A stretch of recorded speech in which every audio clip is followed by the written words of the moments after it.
Congress party అధినేత జగన్మోహన్ రెడ్డి ఎక్కడికి వెళ్ళినా విపరీతంగా జనాలు వస్తున్నారని సంకల్పించుకోవడం చూస్తున్నాం వైసీపీ.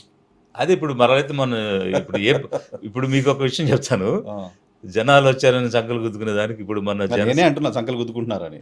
కదా జర్నలిస్ట్ నేనే ఆ స్టేట్మెంట్ ఇస్తాను. రైట్. పిఠాపురంలో సభ జరిగింది కదా, ఉమ్, 1,00,000 పైన జనం వచ్చారు కదా. ఉమ్, ఓకే. ఉమ్, అయితే బాలినేని శ్రీనివాసరెడ్డి గారు నేను వైఎస్ఆర్ అభిమాని ఉమ్. అన్నప్పుడు అక్కడ రియాక్షన్ ఏమొచ్చిందో ఒకసారి మీరు విజువల్ చూడండి. అవును అవును, చప్పట్లు కొట్టారు జనాలు. చప్పట్లు అసలు ఆకాశం దద్దరిల్లిపోయింది. అవును అవును. మరి జనసేన పార్టీకి వచ్చిన వాళ్ళు రాజశేఖర రెడ్డి పేరుకి దద్దరిల్లిపోయేటట్టు అరవడం ఏంటి? ఉమ్, ఉమ్, సో డబ్బులు ఇస్తే జనం వస్తున్నారు. ఉమ్.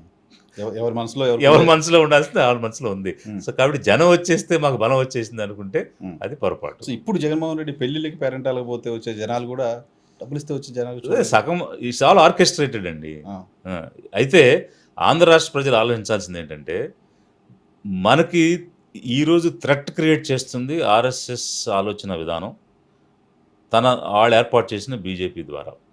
1950లో జనసంఘాన్ని స్టార్ట్ చేసి 51లో 1980 ఏప్రిల్ 6న బీజేపీగా మారింది.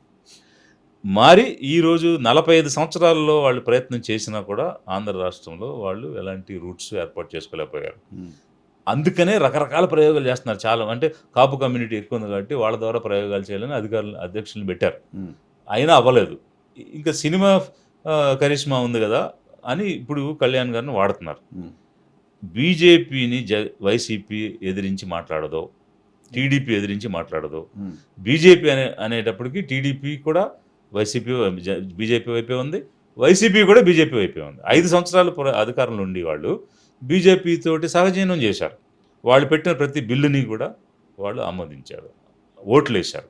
అందుకే నేను లిబరేషన్ కాంగ్రెస్ పార్టీ నుంచి చెప్తున్నాను, మేము ఒక ప్రత్యామ్నాయంగా వస్తున్నాం.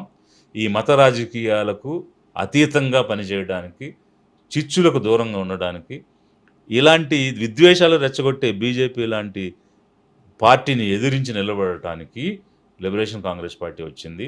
వైసీపీ బీజేపీని ఎదిరించలేదు. కేవలం ఒక నిజాయితీతో పనిచేయగలిగి స్వతంత్ర ఆలోచన విధానం కలిగినటువంటి పార్టీలే చేయగలుగుతాయి. అందుకనే ఆంధ్ర రాష్ట్ర జనాన్ని నేను కోరుతున్నా, మీ ద్వారా ఆదరించండి ఇలాంటి పార్టీలను. వెన్నుముక ఆల్టర్నేటివ్ లేవు అని, ఆల్టర్నేటివ్ లేదనుకుని అదని మార్చి ఆలోచించడం కాదు. ఉమ్. ఒక మూడో ఆల్టర్నేటివ్ని మీరు ఆలోచించండి, గుర్తించండి అని చెప్పేసి కూడా మీ ద్వారా నేను కోరుతున్నాను. సో వైసీపీకి రీజనల్ పార్టీలు అన్నింటినీ కిల్ చేస్తూ వస్తుందో, కలుపుకుంటూ వస్తుందో భారతీయ జనతా పార్టీ అని మాట్లాడుకుంటాం. ఆంధ్రప్రదేశ్లో వైసీపీ కూడా రీజనల్ పార్టీ. వైసీపీకి ప్రమాదం లేదా బీజేపీ నుంచి? అదే అంటున్నా నేను. అంటే వైసీపీ దగ్గర ఉన్నటువంటి ఓట్లు బీజేపీకి పడేటువంటి అవకాశం లేదు. మీరు అన్నట్టు ఒకవేళ వాళ్ళు కిల్ చేసి మెర్జ్ చేద్దామని ప్రయత్నం చేసినా పార్టీ పేపర్ మీద మెర్జ్ అవుద్ది, జనంలో మెర్జర్ రాదు. అంటే ఇప్పుడు మన ఓట్ ట్రాన్స్ఫర్ ఎలా అయితే జరిగిందో అలాంటి ట్రాన్స్ఫర్ జరగదు. Because they are completely different clientele. Anti BJP ideology batch అంతా వైసీపీ దగ్గర ఉన్నారు. వైసీపీ దగ్గర ఉన్నారు. అది ఒకవేళ ఈ జనసేన ద్వారా దాన్ని ఆకర్షింపజేద్దాం, లాక్కుందాం అంటే నాయకులను ఆకర్షింపజేసుకుని లాక్కోవచ్చు. ఎందుకంటే వాళ్ళ సెల్ఫ్ ఇంట్రెస్ట్లు ఉంటాయి, బిజినెస్లు ఉంటాయి. కాబట్టి వాళ్ళకి ప్రభుత్వం యొక్క అండ కావాలి. అందుకనే ఇప్పుడు బాలినేని గారు వెళ్ళినట్టుగా అలా చాలామంది వెళ్ళడానికి సిద్ధంగా వెళ్ళొచ్చేమో కానీ, బట్ జనంలో మార్పు రావడం అనేది అసంభవం. అందుకోసమే నేను అంటున్నాను, థర్డ్ ఆల్టర్నేటివ్గా మేము వస్తాము, లిబరేషన్ కాంగ్రెస్ పార్టీని ఆదరించమని కోరుతున్నాను. సో ఎజెండా కాన్ఫిడెన్స్ కూడా ఇవ్వాలిగా మీరు కూడా. ఆ ప్రయత్నం, అటువంటి కాన్ఫిడెన్స్ ఇచ్చే ప్రయత్నం కూడా కావాలి.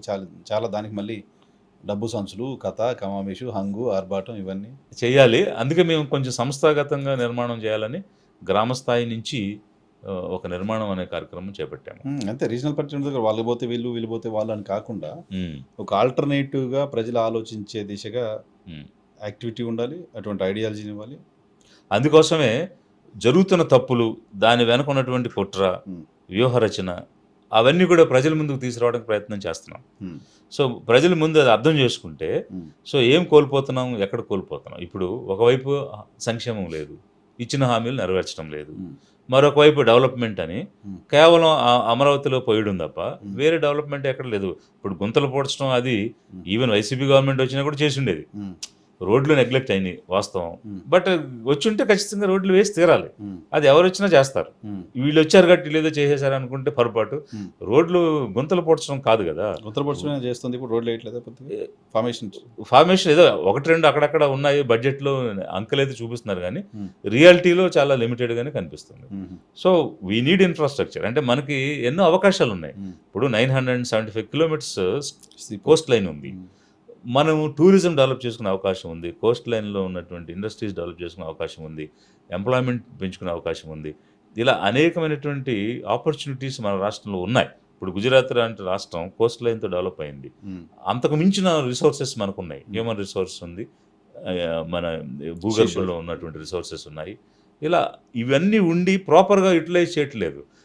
ఇప్పుడున్న సీఎం గారు ఏదో విజనరీ లీడర్ అని ఆయన పేపర్ల మీద విజన్ చూపిస్తాడు కానీ ఆచరణలో విజన్ ఏం కనిపించదు. 2047 మాట్లాడుతున్నారు, ఏఐ మాట్లాడుతున్నారు. అదే. నిన్నే బిల్ గేట్స్ కలిసి వచ్చారు. అవన్నీ కూడా జనానికి అర్థం కానిటువంటి అంశాలు. ఆయన ఏబిఎన్లోనే చెప్పారు కదా, ఇప్పుడు ఏ అంటాడు, అది ఎవరికి అర్థం అవుతుంది, అలా అర్థం కాని అంశాలు మాట్లాడి లాస్ట్ టైం ఓడిపోయాడు అని కూడా వారే చెప్పారు. ఉమ్, సో అదే జరుగుతుంది కూడా. ఉమ్, అందువల్ల మాటలకి రియాలిటీకి సంబంధం లేని పార్టీలనే ఎన్నాళ్ళు చూసాం మనం. ఉమ్, సో ఇప్పుడు వైసీపీ లాంటి పార్టీ కేవలం సంక్షేమం మాత్రం ఇస్తే సరిపోద్ది అనుకుని వాళ్ళు ఓట్లు వేసేస్తారు కదా అని అనుకున్నదే చూసాం మనం. ఉమ్, అలా కాదు, ఒక సమతుల్యతతో, ఒక విజన్తో, ఒక అనుభవంతో, ఒక నాలెడ్జ్తో ఉన్నటువంటి వాళ్ళు ఉండి నడిపించగలిగితే మనం రాష్ట్రాన్ని ముందుకు తీసుకెళ్లే అవకాశం ఉంది. ఎందుకంటే అంత ప్రోగ్రెసివ్ సిచ్యువేషన్ ఉంది, ప్రోగ్రెసివ్ థింకింగ్ ఉంది, అలాంటి రిసోర్సెస్ కూడా మన రాష్ట్రంలో ఉన్నాయి. ఉమ్. మనకి రాయలసీమ ఉంది, కోస్టల్ ఆంధ్ర ఉంది, హిల్లీ ఏరియాస్ ఉన్నాయి, హిల్లీ టెరైన్ చాలా ఉంది, చాలా అన్ని అంటే ఒక అన్ని దేశానికి రకాల ఉండాల్సిన వనరులు, ఒక దేశానికి మిశ్రమంగా ఉండాల్సిన ఉన్నటువంటి రాష్ట్రం మనది. ఉమ్, ఉమ్, ప్రతి దాన్ని కూడా we can reap and benefit the people. Um, అట్లాంటి ఆలోచనతోటి మేము వస్తున్నాము. అది కూడా ఆలోచించమని ప్రజలు నేను కోరుతా ఉన్నాను. ఉమ్, ఎందుకనంటే వీళ్ళు సంక్షేమం చేస్తే అభివృద్ధి చేయరు, అభివృద్ధి చేస్తే సంక్షేమం చేయరు. రెండూ చేయాలి కదా, ఆ, ప్రజలకు రెండూ కావాలి. మరీ ముఖ్యంగా ఆ రోజు శ్రీలంక అయిపోద్ది, ఈయన బట్టన్ నొక్కి డబ్బులు పంచుతున్నాడని విమర్శించారు. ఏదో అమ్మఒడి అని 15,000 ఇస్తున్నారని విమర్శించారు. మేము అన్నప్పుడు మరి శ్రీలంక వెనిజువలా అయిపోద్దని మీరే చెప్పి ఒకరికి అమ్మఒడి ఇస్తే మీరు నలుగురికైనా ఇస్తాం, ఐదుగురికైనా ఇస్తాం, నీకు 15, నీకు 15, నీకు 15, 60, 70 అయినా ఇస్తామంటే అది ఉచితం కదా. definitely. అలాగే నేను ఇప్పుడు మహిళలకి రుణమాఫీ చేశారు. అతను చేసిన తర్వాత 17,500 సంవత్సరానికి చొప్పున 75,000 ఒక్కొక్క మహిళ, అంటే 40 సంవత్సరాలు ఉన్నటువంటి మహిళకి ఇచ్చారు. దాన్ని మార్చి వీళ్ళు నెలకు 15,000 ఇస్తానని చెప్పారు. అదైనా ఇదైనా ఒకటే, ఓన్లీ మీరు అన్నట్టు పాత సీసా కొత్త సారా. ఉమ్, సో ఇట్లాంటివన్నీ చెప్తే మరి ఇవన్నీ ఉచితాలే కదా. ఉమ్, ఇప్పుడు ఆ రోజు ఉచితాలను వ్యతిరేకించి అంతకు మించి ఉచితాలు ఇస్తానని చెప్పి నువ్వు అధికారంలోకి వచ్చావు ఈరోజు. ఉమ్, సో ఇది ఎంత మోసం, ఇది ఎలా మభ్యపెట్టడం ఇది. ఉమ్, అంటే నిన్ను నువ్వే కాంట్రాడిక్ట్ చేసుకుంటున్నావు. ఉమ్, ఉచితాలు ఇస్తున్నటువంటి జగన్మోహన్ రెడ్డి గారిని శ్రీలంక చేసేస్తున్నావు అని చెప్పి ఉమ్, అంతకు 4 రెట్లు ఉచితాలు ఇస్తానని మళ్ళీ హామీలు ఇచ్చి ఆశ పెట్టి ఈరోజు అధికారంలోకి వచ్చారు మీరు. ఉమ్, వచ్చి ఏ ఉచితము ఇవ్వడం లేదు. ఉమ్, ఓకే, అసలు ఫస్ట్ ఆఫ్ ఆల్ నీ కాన్సెప్టే రాంగ్ కదా. నువ్వు చెప్పిన మాట తప్పు. తప్పు. మోసంగా మాట్లాడి మోసంగా హామీలు ఇచ్చి అధికారం కైవసం చేసుకున్నారు మీరు. ఉమ్, అవి ఎలాగో నెరవేర్చడం లేదు. ఉమ్, లిబరేషన్ కాంగ్రెస్ పార్టీగా మేమేం చెప్తున్నామంటే అసలు ఉచితాలు అనేవి తప్పు. ఉమ్, ఎవరిచ్చినా ఎవరిచ్చినా కూడా తప్పు. ఎక్కడ వరకు రైట్ అంటే ఓల్డ్ ఏజ్ పెన్షన్ ఇచ్చావు, అది కరెక్ట్. అంటే సోషల్ సెక్యూరిటీ మెజర్స్ ఏవైతే ఉన్నాయో ఉమ్, దాని వరకు అవసరం. Because they are not able bodied, they can't work and earn. Um, కష్టపడి పనిచేసి సంపాదించుకునే స్థితిలో లేని వాళ్ళకి నువ్వు సహాయం చేయడం అంతవరకు అది కరెక్ట్. ఉమ్, కానీ వీళ్ళకేంటి, పని కల్పించాలి, ఉమ్, నువ్వు ఆస్తులు కల్పించాలి, భూములు కల్పించాలి, అవకాశాలు ఇవ్వాలి. పెట్టుబడులకు నిధులు కల్పించాలి, ఉమ్, వ్యాపారాలు చేసే దారి చూపించాలి. ఉమ్, అది రిసోర్స్ మొబిలైజేషన్ అంటే, Hmm. అది సంపద సృష్టి అంటే. అవేమీ చేయడం లేదు. ఉమ్, అసెట్ క్రియేషన్ లేదు, ఇన్కమ్ జనరేషన్ లేదు, ఉమ్, హామీలు ఎలాగో గాలిగిపోయినాయి. బట్ ఈవెన్ నౌ ఎక్కడ కూడా అంటే భూములు పంచడం కానీ, భూముల ద్వారా పరిశ్రమలకు ఇవ్వడం కానీ, పెట్టుబడి కోసం నిధులు ఇవ్వడం కానీ, రాయితీలు ఇవ్వడం కానీ, అవి అంటే రిసోర్స్ మొబిలైజేషన్, సంపద సృష్టి లేకుండా, ఇన్కమ్ జనరేషన్ లేకుండా పేదలు ఎట్లా ఎదుగుతారు? సో పేదరికానికి కావాల్సింది ఆస్తుల కల్పన, భూముల కల్పన, ఉపాధి కల్పన, ఉద్యోగ కల్పన, పరిశ్రమ కల్పన జరగాలి. అది లిబరేషన్ కాంగ్రెస్ పార్టీ నమ్ముతుంది. అలాంటి పనులే చేస్తుంది మనకు అవకాశం వస్తే. అది వీళ్ళెవరూ కూడా చేయలేరు, చేయలేదు కూడా. చేయలేదు. అందుకనే సమతుల్యత లేదు. సమతుల్యత